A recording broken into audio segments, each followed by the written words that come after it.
যেই নবীকে আমার এমন একটা যুগে আল্লাহ পাক রব্বুল আলামিন প্রেরণ করলেন, জাহালিয়াতের যুগে, এমন অন্ধকারাচ্ছন্ন যুগ, যেই যুগে আল্লাহ পাক রব্বুল আলামিন প্রেরণ করলেন, ওই সময় কন্যা সন্তানদেরকে জীবন্ত হত্যা করা হতো। জোর যার মূল্য তার ছিল, দুর্বলদের উপর সবলের অত্যাচার থাকতোই সারা জীবনী। আল্লাহ পাক রব্বুল আলামিন ওই সময় আমার নবীকে এই কোরআনুল কারীমটা দিয়ে প্রেরণ করে দিলেন। আল্লাহ পাক রব্বুল আলামিন বললেন, দোস্ত যাও যাও, তায়েফের ময়দানে আমার কোরআনুল কারীমের প্রচারটা শুরু করে দাও। আল্লাহ পাক রব্বুল আলামিনের অর্ডার মোতাবেক যখন নবী করিম সাল্লাল্লাহু আলাইহি ওয়াসাল্লাম ওই তায়েফের ময়দানে কোরআনুল কারীমের দাওয়াতটা দিতে গেলেন, চতুর্পাশ থেকে তায়েফের দুষ্ট কাফেরেরা আমার নবীকে পাথর মারা শুরু করে দিল। বাজানরে কিতাবের ভিতরে এসেছে, আমার নবী একবার নয়, দুইবার নয়, ওই তায়েফের ময়দানে তিনবার অজ্ঞান হয়ে পড়ে গিয়েছিলেন। তৃতীয়বার আল্লাহ পাক রব্বুল আলামিন জিবরাইল আমিনকে প্রেরণ করে দিলেন, যাও যাও, আমার দোস্তের কাছে তুমি চলে যাও। জিবরাইল আমিন একা আসেন নাই, আল্লাহ পাক রব্বুল আলামিন জানায় দিলেন, যাও যাও, তুমি একা যাবে না, ৭০,০০০ ফেরেশতা নিয়ে চলে যাও। আমার নবীকে বলো ওই পাহাড়ের পাদদেশ দিয়ে ফেরেশতাদেরকে সেট করে রেখে দিয়েছি। আমার নবী যদি একটাবার ফরিয়াদ করে, তাহলে আল্লাহ পাক রব্বুল আলামিন ওই তায়েফবাসীগুলোকে ধ্বংস করে দিবেন।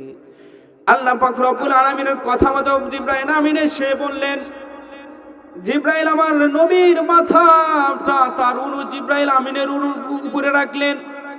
উরুর উপরে রেখে জিবরাইল আমিন বললেন, ইয়া রাসূলুল্লাহ, আল্লাহ পাক রব্বুল আলামিন আমাকে এই কথাগুলো বলেছেন, এই অর্ডার করে দেওয়ার জন্য বলেছেন। আপনি শুধু একটাবার হ্যাঁ বলুন। দেখুন এই তায়েফের পাহাড়ের পাদদেশে তায়েফের কাফেরগুলোকে পিষে ধ্বংস করে দেই। যারা হাজী আছেন তারা জানেন তায়েফের চতুর্পাশে পাথর মোড়ানো। আমার নবী বললেন, একই জিবরাইল, হে ভাই জিবরাইল, শোনো শোনো, আমি যদি এই মুহূর্তে বলি আল্লাহ তুমি এই তায়েফবাসীকে ধ্বংস করে দাও, তাহলে আল্লাহ পাক রব্বুল আলামিনের 1 সেকেন্ডও লাগবে না এই তায়েফবাসীকে ধ্বংস করে দিতে। বলো বলো জিবরাইল, আল্লাহ যে আমাকে প্রেরণ করেছেন দয়ার নবী, মায়ার নবী হিসাবে, তাহলে আমি কেমন করে মায়ার নবী হইলাম? ওই তায়েফের কাফেররা বুঝতে পারে নাই, ওই তায়েফের কাফেররা বুঝবে। ও জিবরাইল, তুমি শোনো শোনো, যেই জমিনে আমার নবী তোমার নবীর রক্ত ঝরেছে, ওই জমিনের ভিতরে আল্লাহ পাক রব্বুল আলামিন দ্বীনের বিজয় করে দিবেন। সুতরাং ওই জমিনে এখন আল্লাহর দ্বীন বিজয় আছে না নাই? সুতরাং আলেম ওলামাদের অত্যাচার এটা যুগে যুগে থাকবে। আপনি যদি ভালো কাজ করেন, আপনার ওই ভালো কাজে বাধা আসবে। এটা আমার কথা নয়, 1400 বছর আগে আমার নবী বলে গিয়ে, নবীর জামানার সময় আমার নবী যেমন করে অত্যাচার সহ্য করেছিলেন, আমার আল্লাহ পাক রব্বুল আলামিন ঘোষণা করে দিলেন, বান্দারে তোমরা আমার কোরআনুল কারীমের আলোচনা করবা, কোরআনুল কারীমের কথা বলবা, তোমাদেরকে আমি পরীক্ষা করব না। তা কেমন করে হয়? আমি তোমাদেরকে পরীক্ষা করব। ও বান্দারে, জান্নাত আমি এমনি এমনি বানাই নাই, তোমাদেরকে আমি এমনি এমনি জান্নাতের ভিতরে প্রবেশ করায় দেব। আমি তোমাদেরকে পরীক্ষা করব। এই যুগে যুগে যত নবী রাসূল এসে গেছেন, সমস্ত নবী রাসূলকে আল্লাহ পাক রব্বুল আলামিন প্রেরণ করেছেন। যুগে যুগে আমরা যারাই কোরআনুল কারীমের হক কথাগুলো বলবো, কোরআনুল কারীমটা প্রচার করতে যাব, তাদের উপরে অত্যাচারের স্টিম রোলার চালু হয়ে যাবে। এখন আপনি বিশ্বের দিকে তাকান, যারা কোরআনুল কারীমের মাহফিলটা প্রচার করতে যাবে, কোরআনুল কারীমের মাহফিলের হক কথাগুলো বলবে, কোরআনুল কারীমটা বুকে নিয়ে আগলে রেখে আপনারা আলোচনাটা করবে। এই কোরআনুল কারীমটা যদি বুকে আগলে রাখে, ওর উপরে অত্যাচার জুলুম আছে, এটা আল্লাহ পাক রব্বুল আলামিন নবীকে জানায় দেন, ও নবী গো, আপনি যেরকম অত্যাচার সহ্য করেছেন, আপনার উম্মত এরকম অত্যাচার সহ্য করবে। সাহাবী কেরামরা আল্লাহর নবীর কাছে এসে বললেন, ইয়া রাসূলুল্লাহ, আমরা তো আর সহ্য করতে পারি না গো আল্লাহ, এমন অত্যাচার ওই দেখেন বেলালকে তারা উত্তপ্ত বালুর ভিতরে শুয়ে দিয়ে ওই গরম পাথরটা বেলালের বুকের উপরে চাপিয়ে দিয়েছে। এমন উত্তপ্ত গরম, বেলালের পিঠে ফসকা পড়ে গেছে, সমস্ত পিঠগুলো জ্বলে জ্বলে পুড়ে যায়। তবু একটা বার কোরআনুল কারীমের আল্লাহু আকবারের নামটা থেকে সরে যায় না। নবী গো সুমাইয়া রাদিয়াল্লাহু তাআলা আনহাকে কেমন করে তারা নির্যাতন করে হত্যা করলো। তার স্বামীকে আল্লাহ দুইটা পাগলা ঘোড়ার সাথে দুই পাটা বেঁধে দুই দিকে ছেড়ে দিল। সামনে চিরে চিরে সমস্ত শরীরটা দুই ভাগ হয়ে গেল। ইয়া রাসূলুল্লাহ, কি করব বলেন? আপনি আল্লাহর কাছে একবার ফরিয়াদ করেন, আল্লাহ এই সমস্ত অত্যাচারগুলো যেন আমাদের উপরে না হয়, আমরা যেন এই অত্যাচার থেকে বাঁচতে পারি।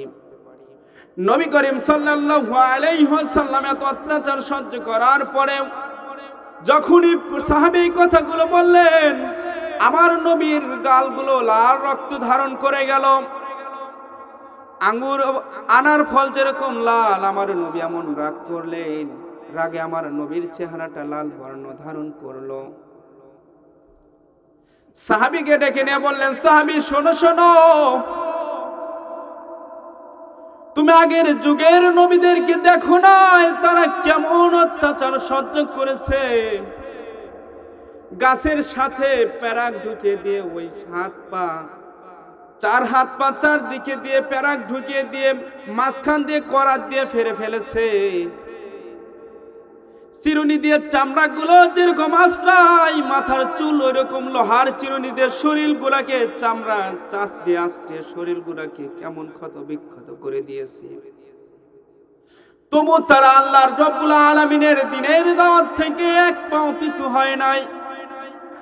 ও সাহাবী শোনো শোনো, যুগে যুগে নির্যাতন অত্যাচার আসবে, এগুলো সহ্য করে নিতে হবে। এইগুলা সহ্য করে নিতে পারলেই তো তোমাদের জন্য জান্নাত। আল্লাহ এমনি এমনি বলেন নাই, জান্নাতিন তাজরি মিন তাহতিহাল আনহার, আমি তোমাদের জন্য এমন একটা জান্নাত রেডি করে রেখে দিয়েছি যেই জান্নাতের নিচ দিয়ে নহর সমূহ প্রবাহিত হয়। বলুন না সুবহানাল্লাহ। আমার দয়ার নবী, মায়ের নবী, কত মায়ের নবী, কাফিররা এত অত্যাচার করার পরেও আমার নবী তাদের সঙ্গে কত মোলায়েম ভাষায় কথা বলেছেন। কাফিররা যখন আমার নবীকে পাথর মেরে দুনিয়ার থেকে শেষ করে দিতে চেয়েছিল, আমার নবী তাদের সঙ্গে কত সুন্দর আচরণ করেছেন। সুতরাং দুনিয়াতে আমাদের অত্যাচার অনাচার সহ্য করতেই হবে, এগুলো আমাদের সহ্য করে নিতে হবে। তাহলে আমরা আল্লাহ পাক রব্বুল আলামিনের জান্নাতে যেতে চাইলে আল্লাহ পাক রব্বুল আলামিন বলেন, আমান আহসানু কাওলাম মিম্মান দাআ ইলাল্লাহি ওয়া আমিলা সালিহান ওয়া ক্বালা ইন্নানি মিনাল মুসলিমিন।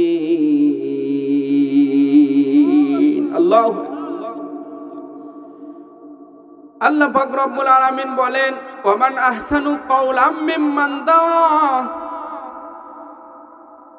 যারা সত্য পথের দাওয়াত দিবে, সত্য পথে চলবে, আল্লাহ পাক রব্বুল আলামিন বলেন যারা ইন্নানি মিনাল মুসলিমিন, মুসলমান হয়ে মৃত্যুবরণ করবে, তাদের জন্যই তো ওই জান্নাতটা আমি রেডি করে রেখে দিয়েছি। বলুন না সুবহানাল্লাহ।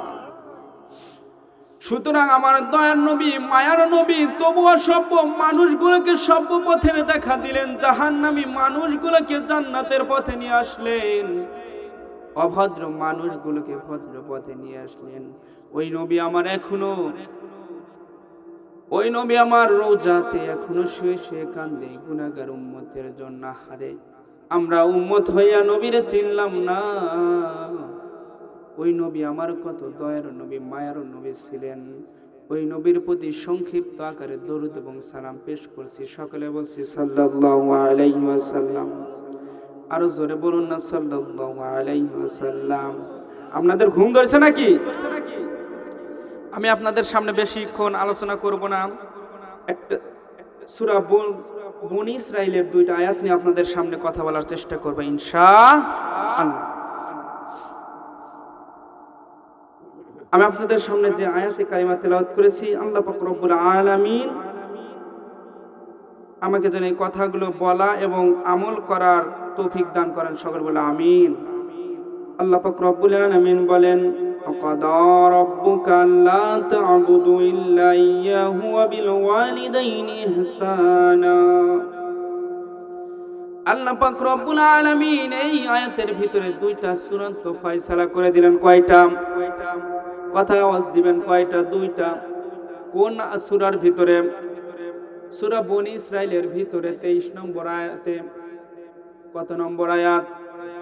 সূরা বনী ইসরাইলের 23 নম্বর আয়াতে 2টা ফয়সালার কথা আল্লাহ পাক রব্বুল আলামিন ঘোষণা করে দিলেন।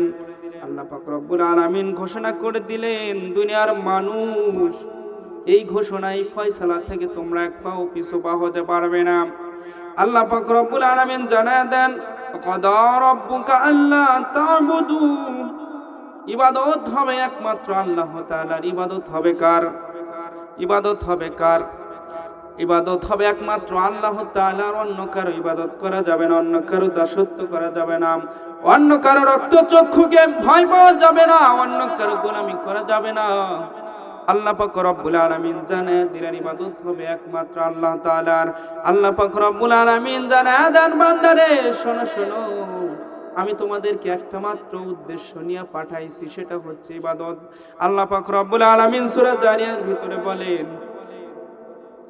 وَمَا خَلَقْتُ الْجِنَّ وَالْإِنسَ إِلَّا لِيَعْبُدُونَ।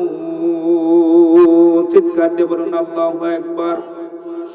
আল্লাহ পাক রব্বুল আলামিন জানায় দেন, ওয়া মা খালাকতুল জিন্না ওয়াল ইনসা ইল্লা লিয়াবুদুন। আমি মানুষ এবং জিন জাতিকে সৃষ্টি করেছি একমাত্র আল্লাহ তাআলার ইবাদত করার জন্য। বলুন না, কার ইবাদত করার জন্য? আল্লাহ পাক রব্বুল আলামিনের ইবাদত করার দরকার আছে না নাই? আল্লাহ পাক রব্বুল আলামিন ইবাদত করার জন্য আল্লাহ পাক রব্বুল আলামিন আমাদেরকে দুনিয়ার জমিনে পাঠাইলেন। আল্লাহ পাক রব্বুল আলামিন বলেন, বান্দারে তোমরা ইবাদত করবে। আর আমি সূরা ফাতিহার ভিতরে বলে দিয়েছি, সিরাতাল মুস্তাকিম, তোমার সরল সোজা পথে চলবে। তোমাদের জন্য আমি রাস্তা রেখে দিলাম সরল সোজা, তোমরা আল্লাহ তাআলার ইবাদত করবে।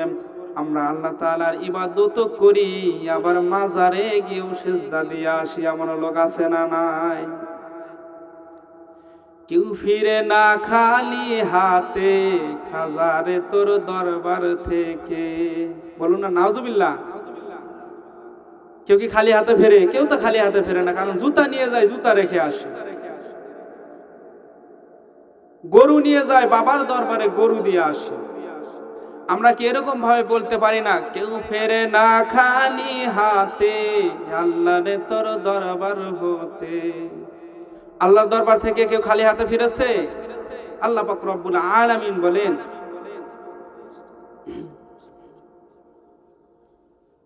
আল্লাহ পাক রব্বুল আলামিন বলেছেন যে তোমরা আমার ইবাদত করবে, আমার দাসত্ব করবে, আমার গোলামি করবে। আল্লাহ পাক রব্বুল আলামিন বলেন, সকল নবীদের দাওয়াত ছিল একটাই, সকল নবী একটা দাওয়াতই দিয়েছেন, ইয়া কওমি ইয়াবুদুল্লাহা মিন ইলাহি গায়রহু। আল্লাহ পাক রব্বুল আলামিন জানায় দিলেন, সব নবীরা একটাই এক আল্লাহর দাওয়াত দিয়েছেন, কয় আল্লাহর এক আল্লাহর। আল্লাহ পাক রব্বুল আলামিন জানায় দেয়, আমার ইবাদত করো, আমার দাসত্ব করো। এটা গেল 1 নাম্বার ফয়সালা। আল্লাহ পাক রব্বুল আলামিন জানায় দেন, আমি তোমাদেরকে 2 নাম্বার ফয়সালা করে দিলাম, ইহসানা, মাতা পিতার সঙ্গে ভালো ব্যবহার করো, মাতা পিতার সঙ্গে সদ্য ব্যবহার করো। আল্লাহ পাক রব্বুল আলামিন এই ইহসানের ব্যাখ্যাটা কারো কাছে রেখে দেন নাই। যদি কারো কাছে রেখে দিতেন, আল্লাহ পাক রব্বুল আলামিন এই ইহসানের ব্যাখ্যাটা অন্য ধারায় নিয়ে যেত। সুতরাং আল্লাহ পাক রব্বুল আলামিন এই ইহসানের ব্যাখ্যাটা আল্লাহ পাক রব্বুল আলামিন নিজে জানায় দিলেন। আল্লাহ পাক রব্বুল আলামিনের এই ইহসানের ব্যাখ্যাটা আল্লাহ পাক রব্বুল আলামিন নিজেই করলেন।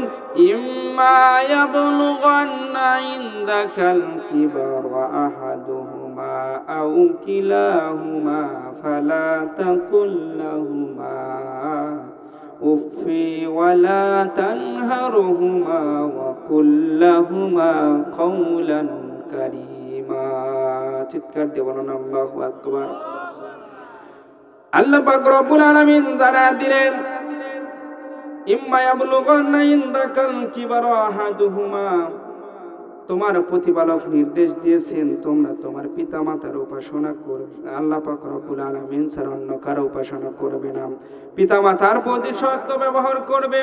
তাদের যদি একজন বার্ধক্য, একজন অথবা দুজন বার্ধক্য চলে যায়, তাদের সেবা করবে। তাদের নাট খেয়ে ছিটকানো যাবে না, শব্দটাও করা যাবে না। কারণ ওই মা জননী এমন মা, যেই মা সন্তানের সুখের জন্য রাত ৩টার সময় সন্তান বাম কাত হয়ে শুয়েছে, সন্তান বামে পেশাব করে দিয়েছে, সন্তানকে আবার ডান কাতে শুয়ে দিয়েছে, সন্তান ডান কাতে পেশাব করে দিয়েছে, সন্তানকে আবার বুকের উপরে আগলিয়ে রেখেছে, সন্তান বুকের উপরে পেশাব করে দিয়েছে। মা জননী ওই রাত ৩টার সময় উঠে ওই সন্তানের পেশাবটা পরিষ্কার করে তারপরে আবার ঘুমে চলে গিয়েছেন, আবার সন্তান সমস্যা করেছে। সুতরাং আল্লাহ পাক রব্বুল আলামিন বলেন, তোমরা মায়ের সঙ্গে কেমন আচরণ করবে, কেমন আচরণ করো, সদ্য ব্যবহার করো। আল্লাহ পাক রব্বুল আলামিন জানিয়ে দিলেন, ওই মা বাবা যদি তোমার জন্য বদদোয়া করে, ওই বদদোয়াটাও কবুল।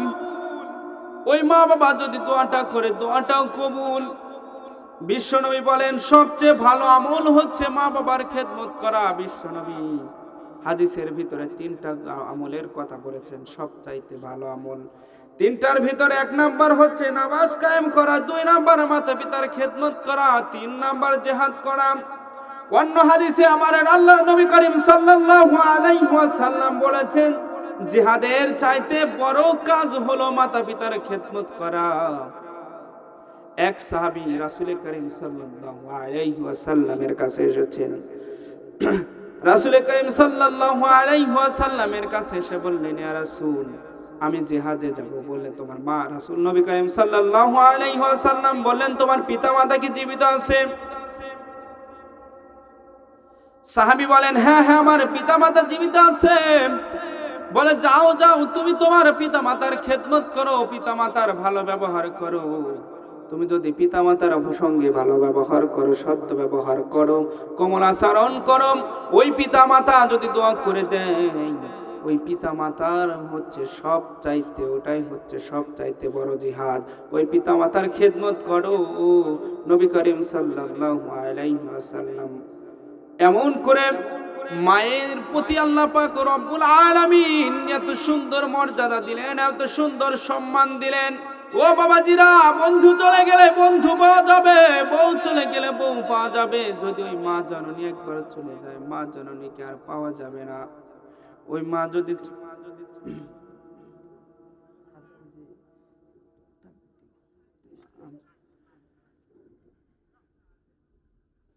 মা বাবার দৃষ্টা, ওই মা যদি চলে যায়, মাকে পাওয়া যাবে না। ওই মা এমন একটা মা জননী, সমস্ত আলেম ওলামা যদি একটা গ্লাসের ভিতরে ফু দেয়, আর ওই মা জননী যদি একটা গ্লাসের ভিতরে ফু দেয়, আপনি ওই আলেম ওলামার যদি গ্লাসে ফু দেওয়া পানি খাওয়াবেন, এটা আপনার 50% কবুল হতে পারে। কিন্তু মা জননী যদি ওই গ্লাসের ভিতরে ফু দেওয়া পানি আপনি যদি কোনো অসুস্থ রোগী আপনি খান, তাহলে আল্লাহ পাক রব্বুল আলামিন মুহূর্তের মধ্যে সুস্থ করে দিবেন। চিৎকার দিয়ে বলুন না সুবহানাল্লাহ। নবী করিম সাল্লাল্লাহু আলাইহি ওয়াসাল্লাম বলেন, 3 ব্যক্তির দোয়া আল্লাহ পাক রব্বুল আলামিন কখনো ফেরত দেন না। তার ভিতরে 1 নম্বরে হচ্ছে মাতা পিতার দোয়া কখনো ফেরত দেন না। ওই মাতা পিতা যদি বদদোয়া করে, ওটাও কবুল। মাতা পিতা যদি দোয়া করে, সেটাও কবুল। নবী করিম সাল্লাল্লাহু আলাইহি ওয়াসাল্লামের একজন জলিলুল কদর সাহাবী, নাম হচ্ছে আলকামা। আলকামা মৃত্যুর সময় তার কালেমা নসিব হয় না। নবী করিম সাল্লাল্লাহু আলাইহি ওয়াসাল্লাম 2 জন সাহাবীকে প্রেরণ করে দিলেন, যাও তুমি কালেমার তালকিন দিয়ে দাও। তারা সাহাবীরা গিয়ে কালেমার তালকিন দেওয়া শুরু করে দিল, তাও কালেমা মুখ দিয়ে বের হয় না। নবী করিম সাল্লাল্লাহু আলাইহি ওয়াসাল্লাম গেলেন। আমার নবী করিম সাল্লাল্লাহু আলাইহি ওয়াসাল্লাম কালেমার তানকিন দিলেন, তাও তার মুখ দিয়ে কালেমা বের হয় না। নবী করিম সাল্লাল্লাহু আলাইহি ওয়াসাল্লাম তার বিবিকে জিজ্ঞেস করলেন,